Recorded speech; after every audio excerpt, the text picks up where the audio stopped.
Rich pilot looks down on flight attendant until she lands the plane and saves 200 lives. Jasmine Williams clenched her fists inside her uniform pockets as she listened to the laughter coming from the cockpit. Her 2 decades of experience in commercial aviation seemed worthless in the face of the humiliation she had just endured in front of the most important passengers she'd ever served. Flight attendant, you should stick to serving coffee and stop giving opinions on things you don't understand. Captain Brandon Thompson had said just minutes earlier, his voice echoing over the intercom so all 200 passengers could hear. Leave the flying to those who actually know what they're doing. Flight 203 of the American airline was transporting international investors from New York to Washington, D.C., a deal worth billions of dollars that could transform the country's tech industry. Jasmine knew every detail of that aircraft, every system, every emergency procedure. As a graduate of aviation school 15 years ago, she had dreamed of flying since childhood, but the industry's prejudices had always kept her serving coffee instead of commanding planes. "Jazz, don't let Brandon get to you," whispered Olivia, her co-worker. "He's just nervous because of how important this flight is. His father owns one of the biggest aviation companies in the country." Jasmine shook her head, trying to push away the bitter thoughts. Brandon Thompson had inherited not just his family's fortune, but also the arrogance that came with it. At 35, he commanded the company's most prestigious flights, always reminding everyone of his privileged position. "You know what bothers me the most?" Jasmine murmured as she arranged the drink cart. "He doesn't even realize how he treats people. To him, we're just invisible employees." First Officer Tyler Roberts appeared at the galley door, still laughing at the captain's remark. A childhood friend of Brandon's, he shared the same elitist worldview. "Wow, what's with the long face, Jazz?" Tyler mocked. "Don't be like that. Everyone has their place, right? You're great at what you do back here." "Tyler, with all due respect, I have full pilot training," Jasmine replied, keeping her voice steady. "I studied at the same school as both of you." "Oh, sure you did," he rolled his eyes. "But studying is one thing. Commanding a plane with 200 lives is something else entirely. That's a man's job." Jasmine felt her blood boil, but she took a deep breath. 20 years in the industry had taught her to swallow insults to keep her job. Being a black woman in aviation was challenging enough without making more trouble. The flight took off on time from LaGuardia Airport. Jasmine watched through the small window as New York became a carpet of lights. Inside the cabin, passengers chatted excitedly about the upcoming business deal. Among them was Michael Anderson, a British entrepreneur who had heavily invested in the United States in recent years. During the beverage service, Jasmine noticed Michael watching her closely. There was something familiar in his gaze, as if he were trying to remember where he knew her from. "Excuse me," Michael called as she passed his seat. "May I ask you a question? Have you ever worked flights to Miami?" "I've worked the New York-Miami route for many years, sir," Jasmine replied politely. "Why do you ask?" Michael hesitated for a moment, as if processing a distant memory. "It's just, you remind me of someone, but maybe it's just my imagination."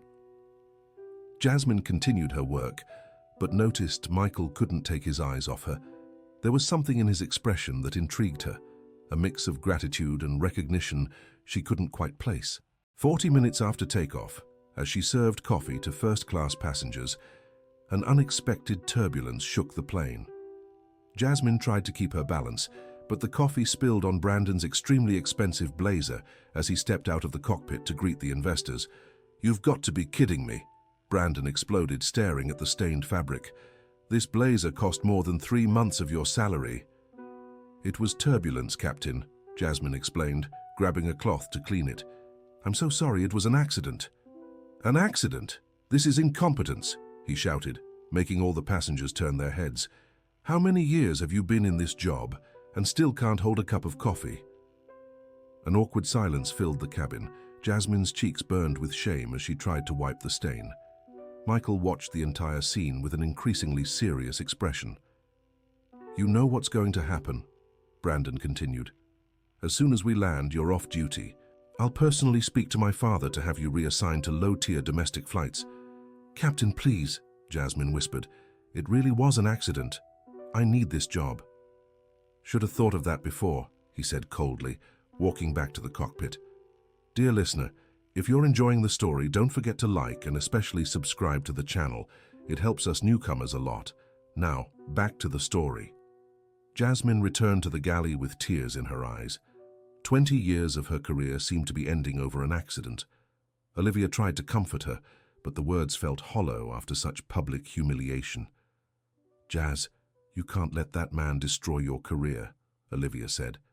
"You're the best flight attendant I know. You know more about aviation than most pilots." "What good does that do?" Jasmine replied bitterly. "He's right about one thing. I'll never pilot a commercial plane. I'll always just be the woman serving coffee." As she composed herself, Jasmine decided to check the instruments in the cockpit, a habit she'd developed over the years. Even as just a flight attendant, she always monitored the systems to ensure passenger safety. Passing the slightly open cockpit door, she noticed something odd on the navigation panel. The GPS showed a slightly different route than planned, and fuel consumption was higher than normal. "Captain," she called hesitantly, "sorry to bother you, but I noticed a discrepancy in the navigation system." Brandon didn't even turn to look. "Jasmine, I've made it clear what your place is on this plane. Go back to the cabin and stop trying to be a pilot." "But sir, the fuel consumption is—" "Enough," he yelled. "One more word about flying and you're fired on the spot." Tyler chuckled in support of his friend, not even glancing at the instruments Jasmine had mentioned. She noticed the co-pilot looked drowsy, his eyes red and his breathing heavy. Back in the passenger cabin, Jasmine tried to focus on her work, but her mind couldn't shake what she'd seen. 15 years of aviation training screamed that something was wrong, but no one would listen. Michael caught her attention again as she passed his seat. "Miss, can I speak with you for a moment?" he asked quietly. "It's about Miami." Jasmine leaned in, intrigued. "Do you remember saving a child from drowning at South Beach 5 years ago?" Michael asked, his eyes shining with emotion. The memory flashed back instantly. Jasmine recalled her day off in Miami, walking along the beach when she saw a little girl being swept away by the current. Without hesitation, she dived in to save her. "The girl, was she your daughter?" Jasmine whispered. "Emma," Michael confirmed, his voice choked. "My only child. You saved her when I could barely swim myself. Then you disappeared before I could thank you properly." "I just did what anyone would do," Jasmine replied, moved by the memory. "No, you did much more than that," Michael said firmly. "You gave me back the meaning of my life. And now I see how you're being treated here. This isn't right." Before Jasmine could respond, another bout of turbulence shook the plane, this time more violently. She rushed to check if all passengers were secure, but noticed the turbulence felt different, more mechanical than weather-related. Concerned, she headed back to the cockpit, only to find an alarming scene. Tyler was completely unconscious in the co-pilot's seat, and Brandon looked pale and disoriented. "Captain, is everything all right?" she asked, stepping inside. I'm not feeling well," Brandon admitted, his usual arrogance replaced by worry. "And Tyler hasn't responded in 5 minutes." Jasmine quickly checked Tyler's pulse. He was alive but clearly unconscious. The faint smell of alcohol lingered on his breath. "Captain, did you eat or drink anything unusual before the flight?" she asked, instinctively switching to the medical protocols she'd learned. "I had dinner at a new place. Japanese food," Brandon muttered, clutching his stomach. "I feel nauseous and dizzy." Jasmine glanced at the instruments, confirming her earlier suspicions. Navigation was off, fuel was being consumed too fast, and now they had 2 incapacitated pilots. "Sir, I need you to step away from the controls," she said firmly. "You clearly have food poisoning." "Are you insane?" Brandon tried to argue, but another wave of nausea hit him. "I'm not handing this plane over to a flight attendant." "Captain, you have 200 lives in your hands," Jasmine said, settling into the pilot's seat. "And I'm fully certified to fly this aircraft." The reality of the situation began to sink in for Brandon. His pride warred with survival, but another wave of sickness made it clear he had no choice. "If you make one wrong move," he started. "The only wrong move would be leaving an ill pilot in command," Jasmine cut in, already checking the systems. Michael, who had noticed the commotion in the cockpit, stood and moved toward the front. Other passengers began sensing something was wrong. "What's happening?" one of the investors asked. "We have a minor technical situation," Jasmine announced over the intercom, keeping her voice steady. "Please remain seated with your seatbelts fastened." Brandon vomited in the cockpit bathroom, confirming he was completely unfit to fly. Jasmine took the controls, feeling her hands on a commercial aircraft's yoke for the first time in 15 years. Her fingers trembled slightly, not from fear, but excitement. All those years of study, all the simulators she'd secretly practiced on, all the courses she'd paid for herself, finally they had purpose. "Control tower, this is Flight 203, she radioed. "We have a medical emergency in the cockpit." "Flight 203, what's the nature of the emergency?" the controller responded. "Captain and co-pilot incapacitated, assuming temporary command," Jasmine reported professionally. There was a pause on the other end. "Flight 203, confirm who is in command of the aircraft." "Chief Flight Attendant Jasmine Williams, valid commercial license, assuming temporary command." Michael approached the cockpit and saw Jasmine at the controls. His face lit up with a mix of shock and admiration. "You're a pilot?" he asked. "Certified 15 years ago," Jasmine replied, adjusting the altitude. "But I never had the opportunity to command commercially." "Why?" "Because I'm a woman. Because I'm black. Because I didn't have the right connections," she said simply, without bitterness in her voice, focused on the instruments. Dear listener, if you're enjoying the story, take a moment to like and especially subscribe to the channel. It helps us a lot as we're just starting out. Now, back to the story. The storm forming ahead made the situation even more complicated. Jasmine needed to make quick decisions about the route, but first, she had to address the fuel issue she'd noticed earlier. "Tower, I'll need a new flight plan," she reported. "I detected excessive fuel consumption due to a previous navigation error." Brandon, still pale but a bit more alert, returned to the cockpit and watched Jasmine at work. For the first time, he saw her as the professional she was, not just a flight attendant. "How did you learn all this?" he asked weakly. "I went to the same school as you," Jasmine replied, adjusting the route.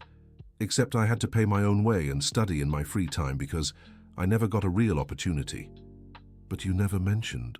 "I mentioned it many times. You just never listened," she said, checking the weather conditions ahead. The storm was intensifying and Jasmine realized they'd need an alternate landing. Washington, D.C.'s airport was closed due to weather and they didn't have enough fuel to wait. "I'm requesting clearance for Atlanta," she informed the tower. "Flight 203, Atlanta is also experiencing adverse conditions. We recommend returning to New York." "Negative, tower. Insufficient fuel for return. Requesting Charlotte as an alternate." Jasmine quickly calculated distance and fuel consumption. It would be tight, but possible. She'd practiced this scenario hundreds of times in simulators, always dreaming of the day she could apply her knowledge. Michael returned to the passenger cabin and began speaking discreetly with the other investors, explaining the situation and the competence of the woman who had saved his daughter years ago. "You have no idea," he told the group. "This woman is extraordinary. She saved my daughter, and now she's saving all of us." Brandon watched Jasmine pilot with a mix of awe and shame. Every move she made was precise, every decision well-founded. He was beginning to realize how much he'd underestimated not just her skills but the abilities of so many others throughout his career. "Jasmine," he said hesitantly, I want to apologize." "Now's not the time for that," she replied, focused on the weather radar. "We need to get through this storm front." The turbulence worsened, shaking the plane violently. Some passengers grew nervous, but Jasmine maintained control with steady hands. "Ladies and gentlemen," she announced over the intercom, "we're passing through an area of instability. Please keep your seatbelts fastened and trust me." One of the investors, who had been particularly critical during business negotiations, approached the cockpit. "Miss, are you sure you know what you're doing?" he asked condescendingly. Michael stood immediately. "Richard, with all due respect, This woman has more skill in her pinky than most men I know. Sit down and let her work. But Michael, she's the one keeping this plane in the air and all of us alive, Michael cut in firmly. And she saved my daughter before. I have complete faith in her. Jasmine overheard the conversation and felt a wave of gratitude. For the first time in a long while, someone was publicly defending her competence. The storm intensified even more, with lightning illuminating the surrounding clouds. Jasmine had to use every technique she had learned to maintain the stability of the flight. Charlotte Tower, Flight 203, requesting priority for landing, she communicated. Flight 203 priority approach authorized. Marginal weather conditions, gusting winds at 40 knots. Understood, Tower. Beginning approach. Brandon watched her with growing admiration. Every decision she made was correct, every maneuver executed flawlessly. He began to question how many other opportunities he had wasted by judging people based on appearance or social status. Jasmine, can I ask you something? He said. Go ahead, she replied, starting the descent. Why did you never give up? Even with all the discrimination, why did you keep studying and preparing? Jasmine thought for a moment before answering. Because I loved flying, and because I knew that one day I could make a difference in someone's life. Maybe today is that day. The landing would be especially challenging due to the strong winds and reduced visibility from the rain. Jasmine checked all the systems one last time and prepared for the most important maneuver of her life. Ladies and gentlemen, we will begin landing shortly. Due to weather conditions, there may be some turbulence, but we are safe, she announced. Michael returned to his seat and closed his eyes, silently praying for the woman who had saved his daughter and was now saving all of them. The other investors, who had begun to grasp the gravity of the situation, also waited tensely. The final approach was tense. Crosswinds tried to push the plane off course, but Jasmine compensated with millimeter precision. Her hands worked the controls like a pianist playing a complex piece. Speed stabilized, altitude correct, she murmured to herself, mentally following every procedure. Brandon gripped the back of his seat, amazed by the competence he was witnessing. Tyler had woken up and watched everything in astonishment, his earlier arrogance completely gone. She's incredible, Tyler whispered to Brandon. How did we never notice? Because we never wanted to see, Brandon admitted bitterly. The plane touched down with impressive smoothness, considering the adverse conditions. The brakes worked perfectly, and the aircraft came to a safe stop at the end of the runway. A momentary silence filled the cabin, followed by an explosion of spontaneous applause from the passengers. Michael was the first to stand, his eyes filled with tears of gratitude and pride. Tower Flight 203 safely on the ground, Jasmine reported, her voice finally revealing some emotion. 200 souls safe. Flight 203, congratulations on the excellent piloting under adverse conditions. Emergency team en route for medical assistance. Brandon stood slowly, still processing everything he had witnessed. He approached Jasmine, who was shutting down the aircraft's systems. Jasmine, I have no words, he began. Captain, you need medical attention, she replied professionally. The paramedics are already on their way. Before that, I need to say something, Brandon insisted. You're not just an excellent pilot. You're far better than I am. And I wasted years of your talent because of pure prejudice. Jasmine finally turned to look him in the eyes. Brandon, we all make mistakes. What matters is that we learn from them. I want to do more than learn, he said firmly. I want to make things right. Dear listener, if you're enjoying the story, please take a moment to like and especially subscribe to the channel. It helps us a lot as we're just starting out. Now, continuing. The passengers began to disembark, each making a point to greet and thank Jasmine. Michael was the last to approach her. Jasmine, my daughter is at university today studying aeronautical engineering because of you, he said, emotional. You inspired her that day on the beach. I'm happy to hear she's doing well, Jasmine replied, genuinely touched. I want to propose something, Michael continued. My investment group is always looking for exceptional talent. You saved my daughter, saved all of us today, and you deserve far more than this airline can offer. Jasmine looked at him curiously. What do you have in mind? a flight school focused on giving opportunities to talented people, regardless of gender, race, or social class. With you as technical director and lead instructor, the offer was tempting, but Jasmine knew her journey in commercial aviation was just beginning. It's an incredible offer, Michael, but first I need to earn my place as a commercial pilot. It's a dream I've had for 15 years. And you will, Brandon interrupted, stepping forward with clear determination in his eyes. I'll personally ensure you're promoted to full pilot. Brandon, you don't have to do this out of pity, Jasmine said. It's not pity, it's justice. And it's the least I can do after years of unacceptable behavior. The paramedics arrived to examine Brandon and Tyler, confirming food poisoning for one and medication mixed with alcohol for the other. Both would be temporarily grounded for treatment and evaluation. In the days that followed, the story of Flight 203 spread across American media. Jasmine became a symbol of competence and perseverance, but she preferred to focus on the future. The official investigation confirmed her actions had prevented a greater tragedy. The initial navigation error, combined with the pilot's incapacitation, could have resulted in catastrophe without her intervention. Brandon kept his promise.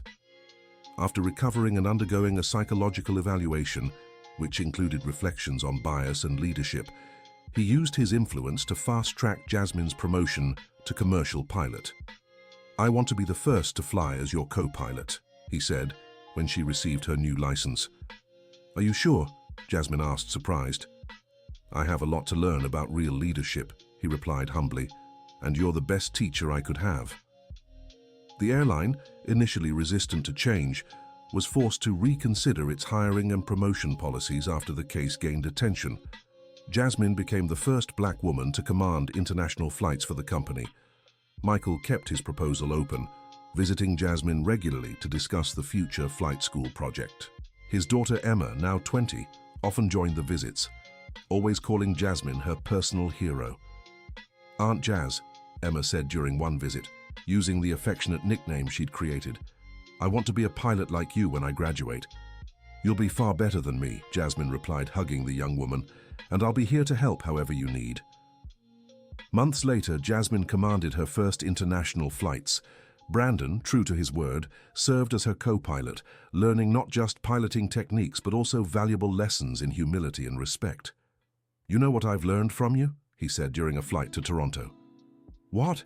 Jasmine asked, checking the instruments. "That real leadership doesn't come from position or money. It comes from skill and character." "Brandon, you're turning into a philosopher," she teased. "No, I'm turning into a better person," he replied seriously. Brandon's transformation story also became known, inspiring other men in privileged positions to question their own biases. He began giving lectures on inclusive leadership and became an active advocate for diversity in aviation. Tyler, in turn, faced his personal struggles with alcohol and medication, undergoing treatment that helped him not only physically, but also to develop empathy and responsibility.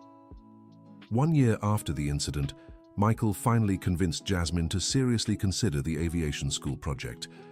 "You've already proven you can command any plane," he argued during dinner. "Now imagine how many other Jasmines are out there, waiting for an opportunity. And how many Brandons need to learn to see beyond prejudice," Jasmine added thoughtfully. "Exactly. This school could transform not just the students' lives, but the entire culture of American aviation." Emma, who was present for the conversation, lit up at the idea.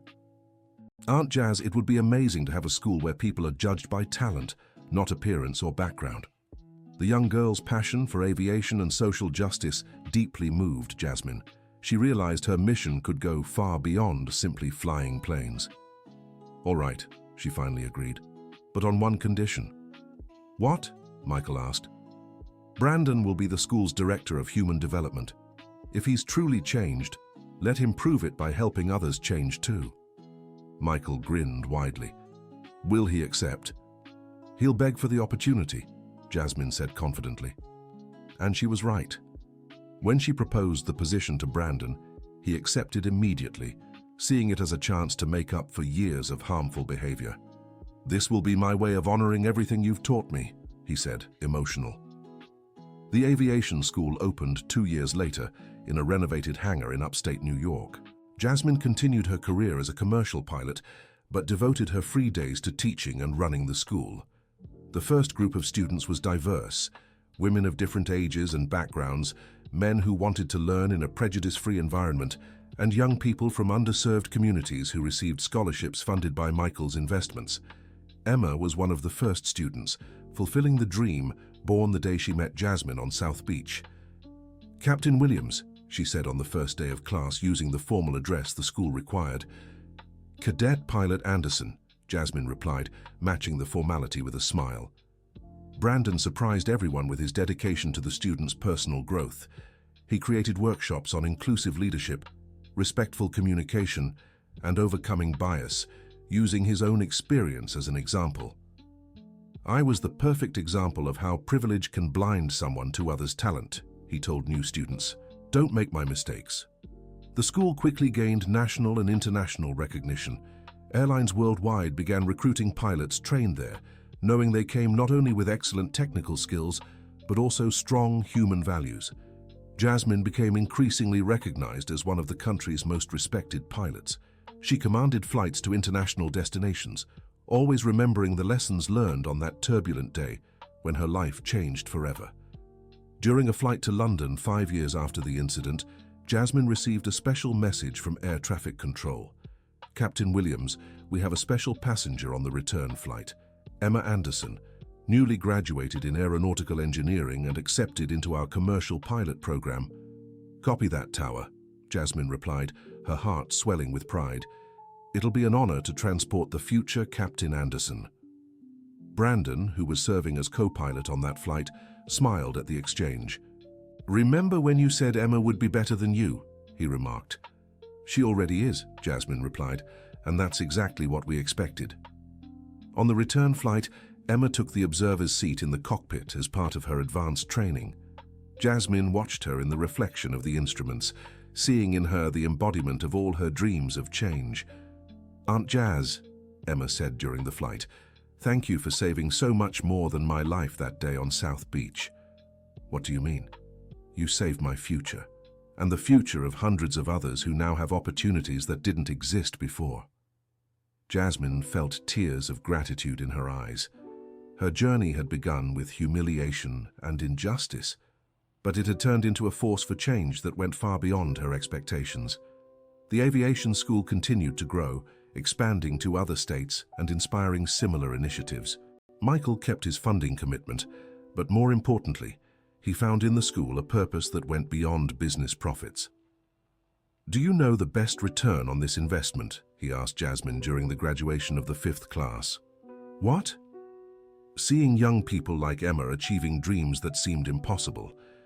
Money can be made in many ways, but transforming lives is a privilege few have." Tyler, who had overcome his personal struggles, returned to flying as a co-pilot, but now chose to work exclusively with female pilots as a way to support the cause he had once harmed. "It's my positive penance," he explained. "Every flight is a chance to prove I've truly changed." The transformation of the entire situation inspired changes in the American aviation industry. Other airlines began revising their hiring and promotion policies, recognizing that talents like Jasmine's had been wasted for decades. At a special ceremony, Jasmine was honored as Pilot of the Year by the American Civil Aviation Association. In her speech, she made sure to emphasize that her achievement represented far more than individual recognition. "This award isn't mine. It belongs to all the women who came before me and were kept from flying. It belongs to all the young people who now have opportunities I never had. It belongs to all the men like Brandon who had the courage to admit their mistakes and change for the better." Brandon, seated in the audience, was moved to hear his name mentioned positively. His journey of transformation had been long and difficult, but every moment was worth it. After the ceremony, the three, Jasmine, Brandon, and Michael, gathered to reflect on the path they'd traveled. "Do you know what I've learned from all this?" Jasmine said. "That life's greatest victories aren't individual, they're collective." "How so?" Michael asked. "I could have become an exceptional pilot and left it at that. But what truly changed the world was when we decided to work together to create opportunities for others." Brandon nodded emphatically. Jasmine's right. I could have stayed a wealthy, arrogant pilot, but my life only gained real meaning when I started using my privilege to help others. Michael smiled, thinking about how fate had intertwined their lives so meaningfully. And I could have remained just a successful businessman, but investing in the two of you and the school was the best decision I ever made. Emma joined the group, fresh from her first solo flight as a cadet pilot. "Can I ask a question?" she said shyly. "Of course," Jasmine replied. "Do you think our story will inspire others to change too?" The three exchanged glances, thinking of all the lives they'd already touched and the many more they would. "I'm sure it will," Jasmine answered. "Change creates change, kindness creates kindness, and opportunity creates opportunity." "Then let's keep flying," Emma said with determination. Literally and figuratively, 10 years after the famous Flight 203, Jasmine had become not only one of the most respected pilots in the United States, but also an international reference for inclusive leadership in aviation. The school she helped create had trained over 1,000 pilots from diverse backgrounds, transforming the industry forever. Brandon married one of the school's first students, a black woman from a humble background who became an exceptional pilot. Together, they raised 2 children in an environment where diversity and respect were core values. "Daddy, tell us again how you met Aunt Jazz," their youngest daughter would ask during family dinners. "It's a story about second chances," Brandon always replied, "and about how it's never too late to become a better person." Michael saw his investment firm grow exponentially, but he always said his greatest success had been meeting Jasmine that day on South Beach. Emma graduated as one of the best pilots of her generation and was accepted into a training program to become an astronaut, taking even further the dreams that began with her chance encounter with Jasmine. "I'll take a photo of you to space," she promised her mentor. "Take a photo of all of us," Jasmine corrected, "because we got here together." Life had taught them all that true miracles don't happen by chance, but through conscious choices to do good, give opportunities, and believe in human potential. On her final flight as an active pilot, before dedicating herself fully to the school, Jasmine gazed out the cockpit window and reflected on the extraordinary journey she had lived. From a humiliated flight attendant to a transformative leader, she had proven that talent knows no gender, race, or social background. More importantly, she had created a legacy that would continue impacting lives long after her retirement from commercial flights. Brandon, serving as her co-pilot on her farewell commercial flight, made the final announcement to the passengers. "Ladies and gentlemen, it is my immense honor to announce that you are flying with Captain Jasmine Williams on her final commercial flight. A woman who not only mastered the skies, but transformed lives and broke barriers. Thank you, Captain, for teaching us that true leadership comes from the heart." The passengers broke into spontaneous applause, many unaware they were witnessing the end of an era and the beginning of an even more impactful chapter in the life of an extraordinary woman. As the plane touched down for the last time with Jasmine as a commercial pilot, she smiled. She had soared high, not just in the skies, but in life. And most importantly, she had brought so many others along with her on this journey to the stars. End of story. Now tell me, what did you think of this story of perseverance and transformation? Do you believe people can truly change, like Brandon did? Share your honest thoughts in the comments. We'd love to hear what you think. Don't forget to like and subscribe to the channel so you don't miss other inspiring stories like this one.